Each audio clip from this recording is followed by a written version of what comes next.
the Democrats have taken advantage of African Americans. We will rebuild our inner cities and provide safety and peace to all of our citizens.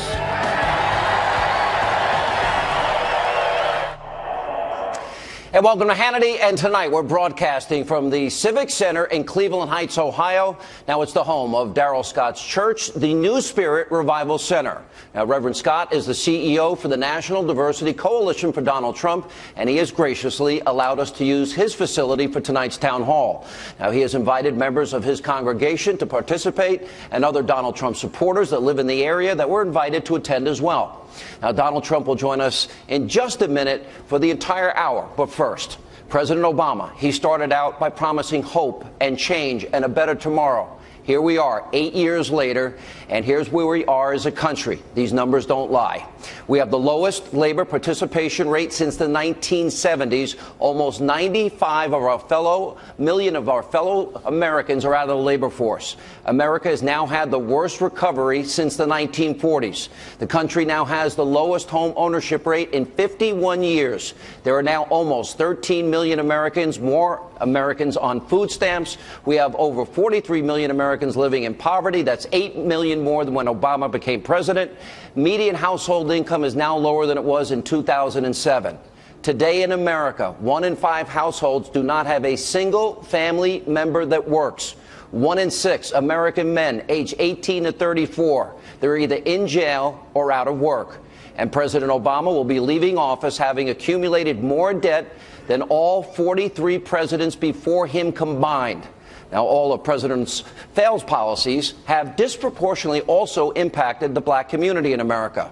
Now, since Obama took office, there has been a 58% increase in the number of African Americans on food stamps. We have seen a 20% jump in the number of African Americans who are no longer in the labor force. Now, the African American home ownership rate, that is also down. It's more than 20% lower than the national average. African American unemployment is 8.1%. The national average is 4.9%. The wage gap between African Americans and white workers is the worst in nearly 40 years. Median household income for African Americans is $20,000 less than the national average.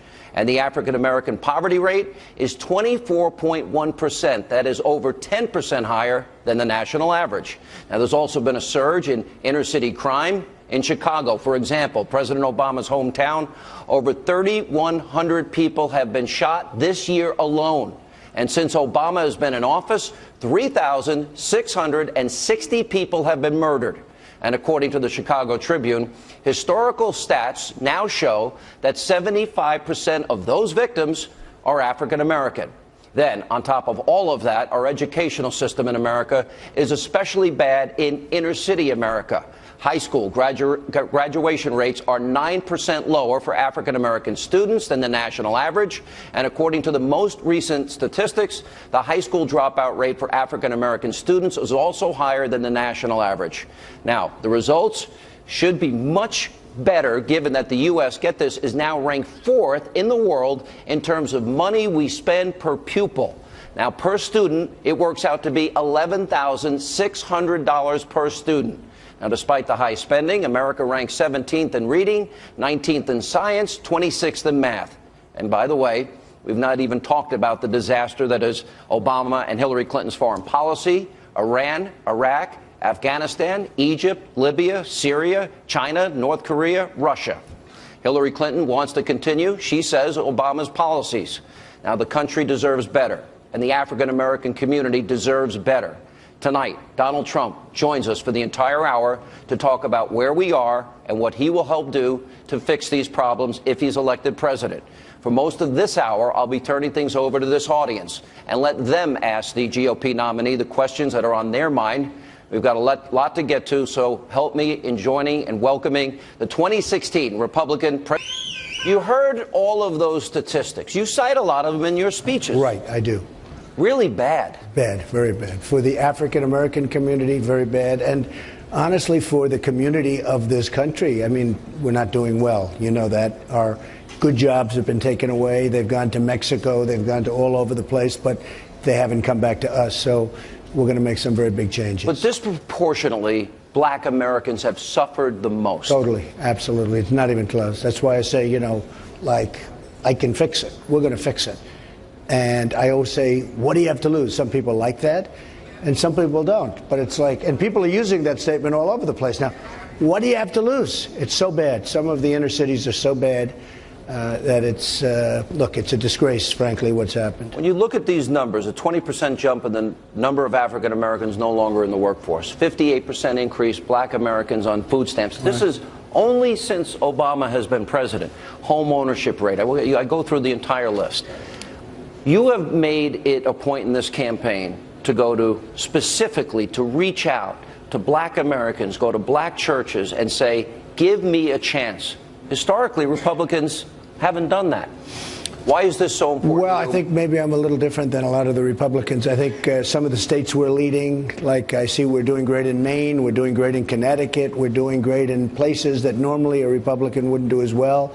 And some of them, I mean, really, they wouldn't do well at all. They haven't won these states in years.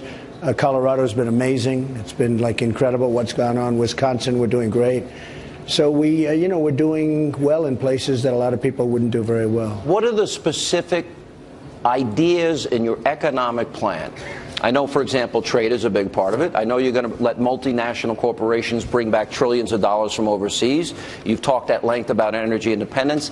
How does that help people that are here, people that are in cities like Detroit, cities that are deteriorating? Well, it's about jobs. Look, our jobs have been stripped. You look at Detroit, where I went with, I tell you what, we had such an amazing time with Bishop Jackson. And here we have, I'll tell you, my pastor, right? What a pastor. Darrell Scott. He is, and he's become a big television star. But he's never going to leave anybody over here. But he's become a big television He co-hosts my show now every night. Oh, really? So, is that right? That's good. But he is a fantastic guy. You have some incredible people. And by the way, they're not allowed really to speak their mind, you know, because if they do, they have the Johnson Amendment to contend with. We're going to terminate that job.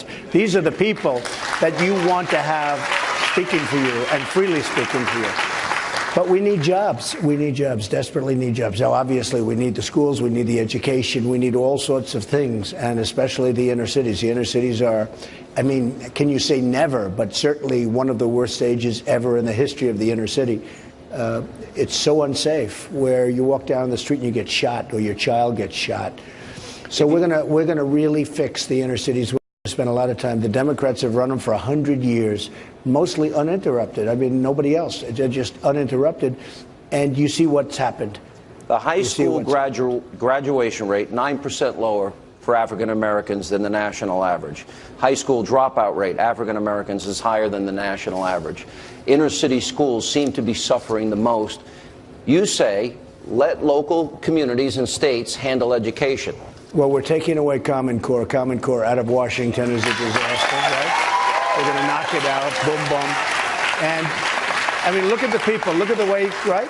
Look at the people, the way the mothers and the aunts and the uncles and the fathers, they want to run their schools. And right now you can't. They're being run out of Washington by people that, look, I'm sure some are very good and very caring, but a lot of them are just bureaucrats that want to pick up a check. We want the schools to be run locally. Let me ask you about what has been going on in Charlotte. You saw what happened last night in North Carolina. The police did say that the individual was armed. They announced this morning. But you have these high-profile cases. It all started with Obama saying the Cambridge police acted stupidly. Trayvon, that could have been me 35 years ago. He'd look like my son. He weighed in on Ferguson and Michael Brown and Freddie Gray and all these high-profile race cases. But I just gave a statistic that I think should shock everybody's conscience and soul. I'm in a church, Pastor. And that is 3,660 people are dead since Obama's been president in his hometown of Chicago. Yeah. I bet nobody knows the names of any of those 3,660. Yeah. Why is that? Well, the violence in the inner city is incredible. In particular, I watched Tulsa, and I know Tulsa. This is the man just happened. Right. Hands up. He was doing everything he was supposed to do. I saw it. Everything. And a young policeman shot this man. I don't get it. You can come. I don't care where you're coming from. There was something really bad. Saw it. He had his hands up. I don't know if she choked. No. He was walking, his hands were high. He was walking to the car. He put the hands on the car.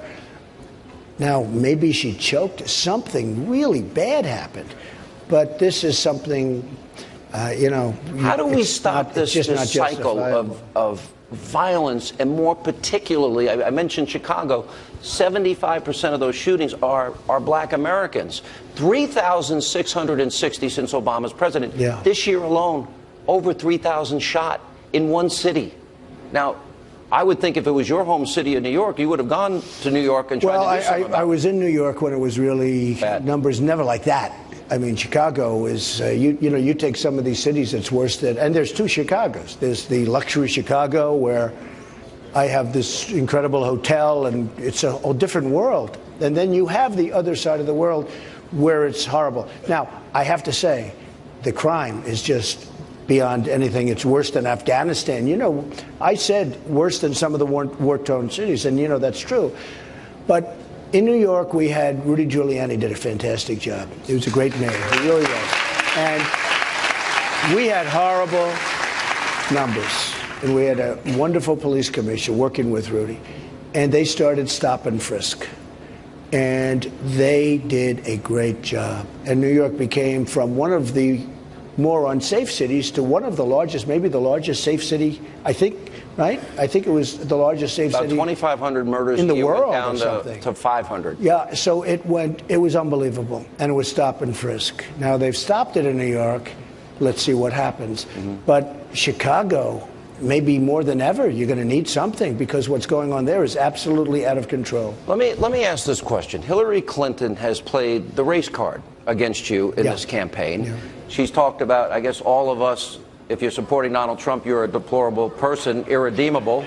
Pastor, I thought everybody was redeemable if you say you're sorry for your sins, right? Okay.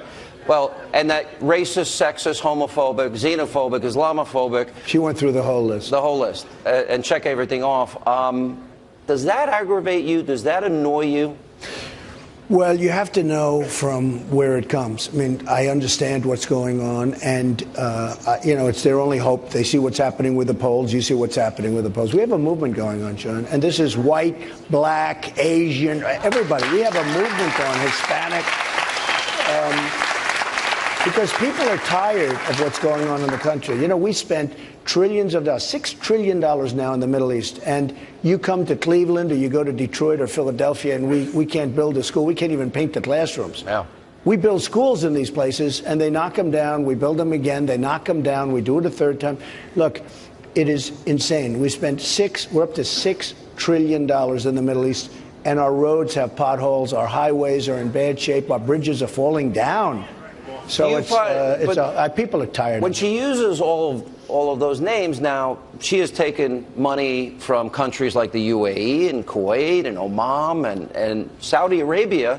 So she says you're racist, sexist, homophobic, xenophobic, Islamophobic, but she takes money from a country that where men tell women how to dress, women can't drive, women are told whether they can go to school or work. Gays and lesbians are killed for being gay and lesbian, and by the way, they persecute Christians and they persecute Jews. Is that hypocrisy? Well, look, everybody understands what's going on there, and it's a whole pay-for-play deal, and a lot of people have been saying it, and for some reason nobody is picking it up. They're just not picking it up. They don't want to pick it up. They don't like seeing what's happening in the polls. They don't like where we're leading in Florida. We're leading in Ohio. By the way, the electoral map, according to Reuters, it's 243 to 242. Yeah. That's how close the race is. Coming up, we're just getting started. Donald Trump with us for the entire hour. Coming up next, we'll talk to the Reverend Darrell Scott, Reverend C.L. Bryant, and much more. Also, Don King is in the house. He'll join us straight ahead.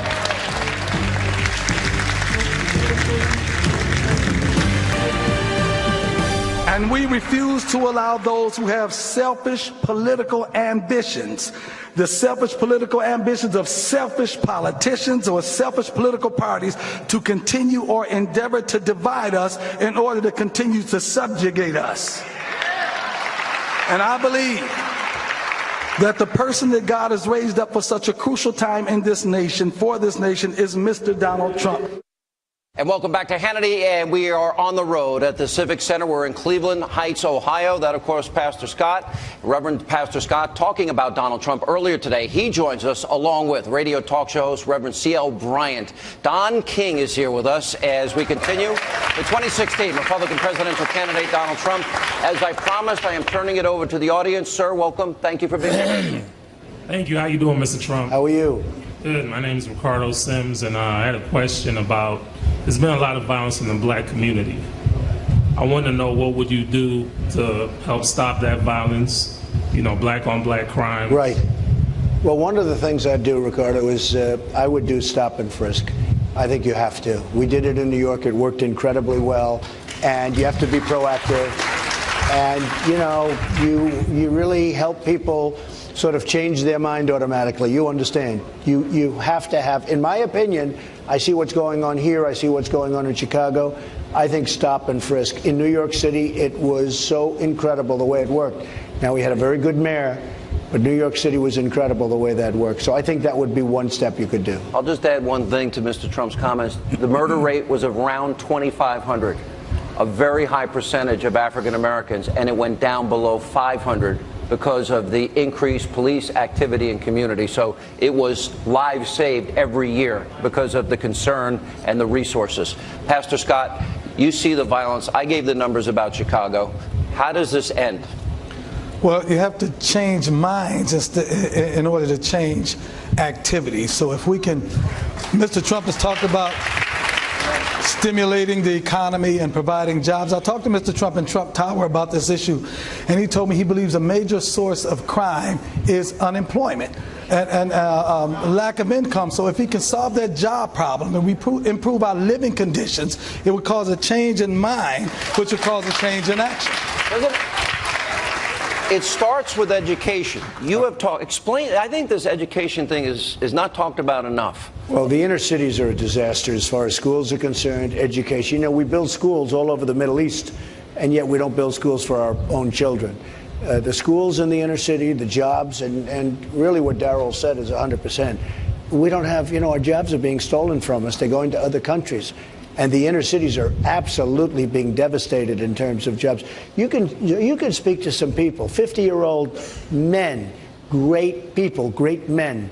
I don't know if they're as good as Don King, but they're pretty good, right? and these are people that had great jobs, and they don't have their job anymore. And the job is moved to Mexico. Their factories have moved, their manufacturing's moved to Mexico. And we're not going to let that happen anymore, and we can stop it so easily. So, Pastor Bryant, I was a paper boy at 8, washed dishes by hand at 12, a cook at 13, a busboy at 14, a waiter at 15, a bartender at 17, and then I worked the next 7 years in construction, building houses, laying tile, painting, and hanging paper.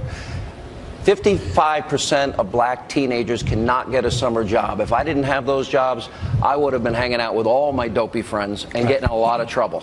Right. And you know, Sean, in order to tap into the free market and understand capitalism and, of course, make the best of what America has to offer, you need an example. And for too many inner city young people, there's no example of how to make money. That's one of the reasons why I think that Mr. Trump will be a perfect president for this present time to African-American youth, because he can show the way. What do you think as a pastor, and I'll ask both of you pastors, and we'll ask Duncan, when they play the race card and they run Klan ads against Donald Trump, I can't think of anything more despicable. If I remember, Pastor, my theology class was right. Thou shalt not bear false witness was one of the Big Ten. What do you think when you see that? What is that? I think that because they can't attack him on policy, they try to make it personal. They appeal to the emotions and the sensitivities of not only the black community, but the foreigners and females. So they'll say, don't vote for Donald Trump, females, and they'll arouse those emotions. He's a misogynist. He suppresses and dominates women. Don't vote for him, blacks or Hispanics, because he's a racist, and don't vote for him, foreigners, because he's a xenophobe. So they attack him and try to make personal, but they don't attack him politically because that's all they have. But well, that's a good point. And I will say this, because this is important. Those statistics, Don King, You have more diamonds on you than anybody I've ever seen. I think we got to show that cross there to the pastor. That's the biggest one I've ever seen. But Don King, you are an example of an entrepreneur, hardworking, that made money in America, not the statistics that I'm reading. What advice can you give, and what are you asking Donald Trump to do for the black community? Well, what I'm asking Donald Trump to do is what Donald Trump volunteered to do, is to change the system. It doesn't matter about whatever we see, right, wrong, or indifferent. If the system don't change, it's going to be the same. So they say, well, why would make Donald Trump different from Obama or any other president? Because he will call them out. The same as he did with Lindsey Tucker, what's his name? Lindsey Graham. If you say something to him, he's a fighter. He's gonna fight back. So what the difference is, he would tell on the people who are obstreperous, that are blocking the change for the progressive of human beings. First of all, for blacks, we got to first be included. We can do all this talk about what you're going to do about jobs, what you're going to do about this. If you ain't included in the system, do not include us.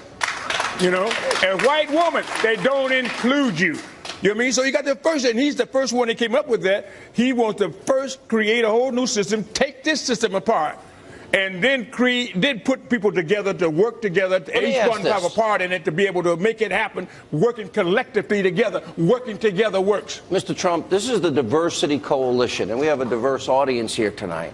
What does it mean to you to see people of all races and all religions and all backgrounds going to bat for you in this election the way they are? Well, it means a lot, and Don King is an example. First of all, he's a great entrepreneur. You know, he's the greatest boxing promoter ever, but that's the ultimate entrepreneur. And Don King has been my friend for 25 years. He knows me better than most people know me. That's correct. And when he called me, and this wasn't just recently, a long time ago, he endorsed me for president. And I shouldn't tell him this. I think he endorsed Bernie Sanders for vice president. Yes. So we can't say that. But number one, number two, we're very happy with Mike Pence. I have to be. Where's Mike? He's around here. Mike's here. Well, Mike's is advent because Bernie couldn't stand up. He couldn't give up that party loyalty. But he was the number one and number two vote getters. You were doing great up till now. You really were. Listen, it was the people that would be the ones. You know, I look at like when we first started in this country, the two highest votes would be president, and the second would be vice president. That would be four parties. Right. You know what I mean? The two vote getters would get that. I think America wants success and results. Right. They want results, and that's tired. what he spells. And They're tired. They're he's the epitome of it. He's the spirit of America. John Paul Jones, you know, when the captain said, "Do you surrender? Do you surrender?" He said, "I have not yet begun to fight." Come and get the British ship, you know what I mean, and went on and navigated himself to the promised land. When we come back, we'll have more questions from our audience right here in Cleveland Heights, Ohio. Plus, Amarosa, Larry Elder, Niger Innis will join Donald Trump on stage. That and more as Hannity continues. One day I said, what do you have to lose? I mean, what do you have to lose? Hey, welcome back to Hannity, and joining us now from the Tea Party, Forward Chairman is Niger Innis, nationally syndicated Salem radio talk show host Larry Elder, and Senior Advisor for the African American Outreach for the campaign. She goes by one name, Amarosa. All right? Good to see you. And you were great last night, both of you. Thank you. We're going to go back to the audience, as I've been promising. Sir, how are you? Well, thank you for joining us. Assalamu alaikum. My name is Staff Sergeant Corbin Stacy. I'm medically retired, or I'm a disabled veteran. With the opiate problem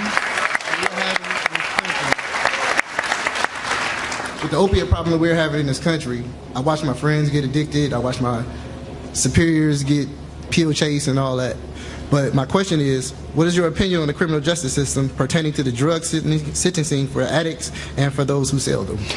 Well, it really starts. It's a huge problem. The drug problem in this country is incredible. It's coming from the southern border, much of it, a real big percentage of it. You know, if you take a place like Ohio and you go to New Hampshire, you go to Pennsylvania, you go to so many of the different places, North Carolina, South Carolina, it's just pouring into our country, all over.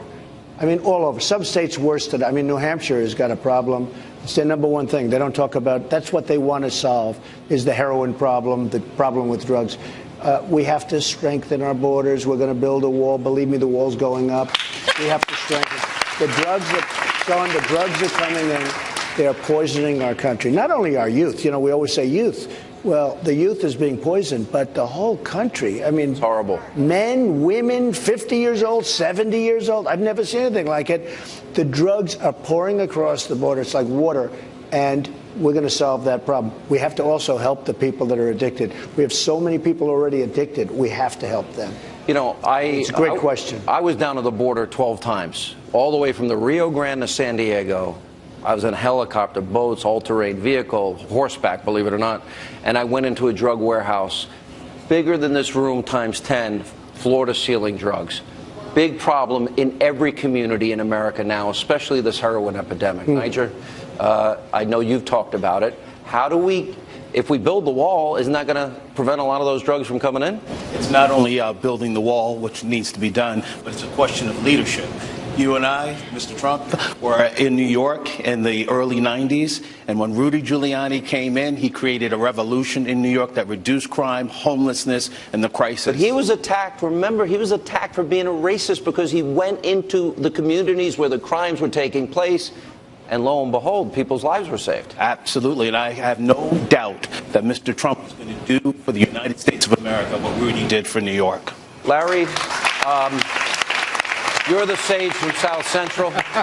You and me, Niger, we've been friends a long time. Right. Both of you as friends have taken a lot of heat for being black Americans and conservative. Historically, the black vote goes to the Democratic Party. Why? The Democratic Party has convinced black people that they're victims, that they're perpetual victims, and those guys over there, Tea Party Republicans, black Republicans, Republicans in general, are the villains. And we wear the white hat, they wear the black hat. That's what they've done. The number one problem facing the black community is the absence of fathers in the home. Almost...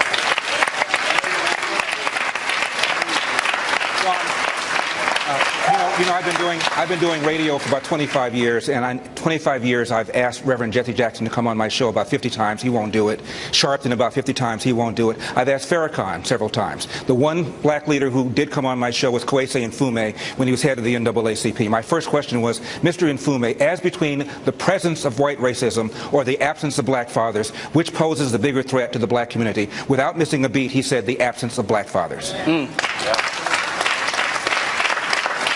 Omarosa, you have emerged as one of Mr. Trump's most ardent supporters. Didn't he fire you?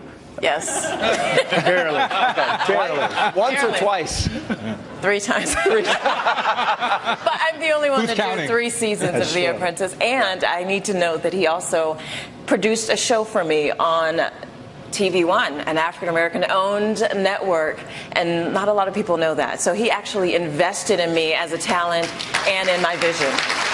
You know, but And she did a great job. you don't ever tell this story. Look, I've known you for decades now, and I've been to Trump Towers many, many times. There is nothing but diversity working for you. Absolutely. I've seen it myself. I witnessed it myself, and then I watched these attacks against you. If it was me, I think I'd be pretty ticked off. Well, you know, the one thing I see is that when you start to win, and I've watched this not just for me, I've watched it over the years, when you start to win and win and win, and they have nothing to say and they can't stop you, they always start using the racist word. And it's a very interesting phenomenon, but the word racist comes out, and that means that you're winning, and that's their last chance. And I don't think it's working. Yeah. Can I point out? Yeah. We have a huge diversity coalition called the National Diversity Coalition, founded by Michael Cohen, Daryl Scott, Bruce Lavelle is here. Can I have those members of the National Diversity Coalition to stand Absolutely. up? Do you mind? Will the members of the National Diversity Coalition please stand up? Take a shot. All races, all background, all religion. I mean, we see it. They're all here. And they've been with us from the beginning, Sean, from the beginning. And one of the first meetings that we set up in Trump Tower was with 100 African-American ministers. This was last year. No one notes that. No one takes notice that. The first thing that we did was to get him in front of faith leaders so that he could have a real dialogue and share his vision for this country. Isn't it, don't you think, and you said this, I watched your Saturday morning speech in Detroit, and I went on the air the next Monday, and I said, I thought that was the best speech you gave. It's beautiful. And you talked about what you said. First of all, I was glad to see you there, predominantly black church.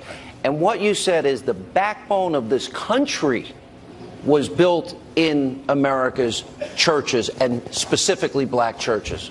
It's true. That's true, and that's a fact. And I saw such love in that room. That was an amazing morning for me. That was Bishop Jackson. Right. What an amazing guy he is, and his family, his wife, who's really such an important part of the church. The church was, I mean, packed. Just, 1,000. A typical day in the life of Trump. Everything packed. No. This church was packed. I guess at least, I mean, well over 1,000 people. Absolutely. You were there. And it was really a beautiful thing. And the song and the love and the feeling in that room was incredible. And I got up and made a speech, and you really feel it from the heart. That was an amazing group of people. And I'll tell you what, he's Bishop Jackson. I did an interview with him, and so many people saw that interview. So many people told me about that. But it was a really great morning. We'll take a break. We'll come back. When we come back, Dr. Benjamin Carson, his wife Candy, they will join us, that and more, as we continue Hannity on the Road with Donald Trump from Cleveland Heights, Ohio. I will always support your church and defend your right to worship. Message. And I hope my presence here will help, and very much help, your voice to reach new audiences. It's going to happen in our country. And these are people, believe me, there are many people out there that desperately need it. Christian faith is not the past, but the present and the future. It is the foundation of progress. That was Donald Trump speaking to pastors earlier today right here in Cleveland Heights, Ohio. Joining us now, along with Donald Trump, is Dr. Benjamin Carson, his wife Candy. Good to see you. Good to see you. Good to be back. You were one of the first Republican candidates, one of the 17. He kind of beat up a lot of people in that primary to support him. And I just talked to you earlier tonight. You're like passionate. You want him to be president. Yes. Well, he's a very good man. There's a lot of things that people don't know about him. But one of the things that I noticed when I was running, for instance, during the debate when we had the moment when I couldn't hear my name, everybody else walked by, he stood there with me. I remember that. And then there was another time.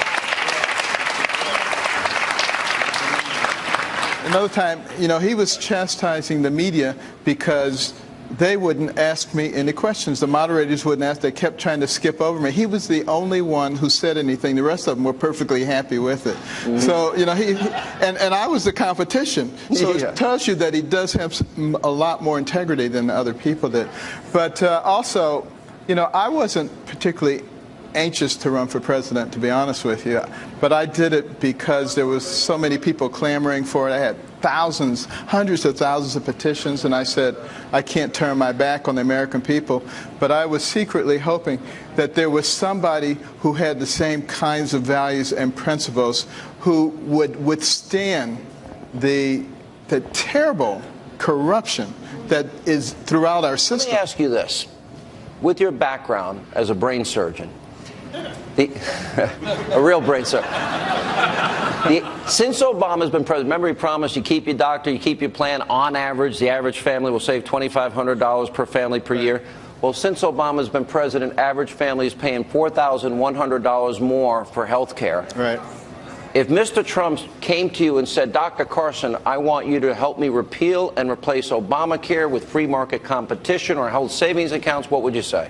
I would say I and a lot of people that I know and are associated with will be very happy to help do that.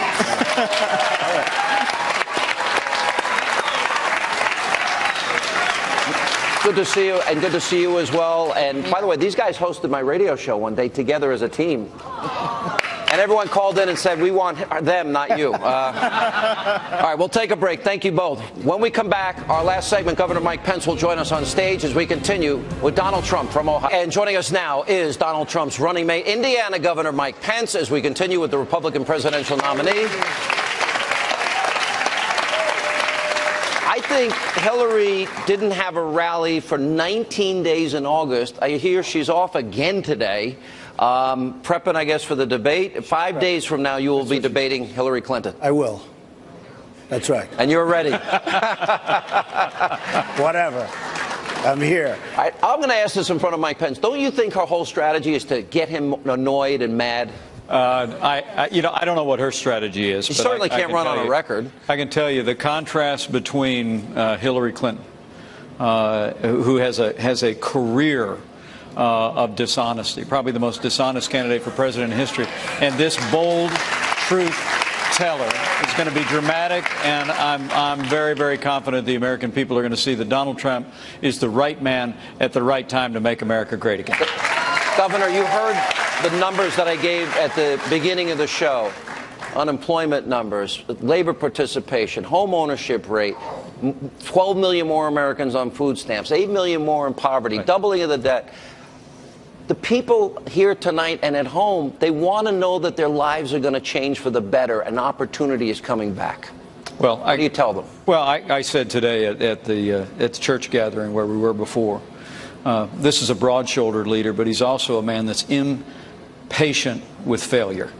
He's impatient with failing leadership and failing policies. And I think the American people are learning more and more every day. When he talks about making America great again, that's for every American, regardless of race or creed or color or gender. That's an inclusive message. And that's why it's resonating all over the country. Donald Trump, last word. You were invited into this church. You have made outreach to the black community, Hispanic community, paramount in your campaign. What is the last word you want to tell them? Well, I'm just very honored by how well we're doing with the Hispanic community and the African American community. I want to thank Daryl and all of the people here in Cleveland. It's been incredible. It's been an incredible day. And I think we're really doing a job. You look at the inner cities, you look at what's going on, how they they're not being helped. They're not being helped. And we're going to help them. We're going to fix it. We're going to really make life better for people. And that's so important. Ronald Reagan asked, are you better off than you were 8 years ago? I'll ask this audience, are you better off than where you were 8 years ago? Answers the question. Mr. Trump, thank you for being with us. Governor Pence, thank you. All right, that's all the time we have left this evening. Thank you for being with us. Thank you, Darrell Scott. We appreciate it, Reverend.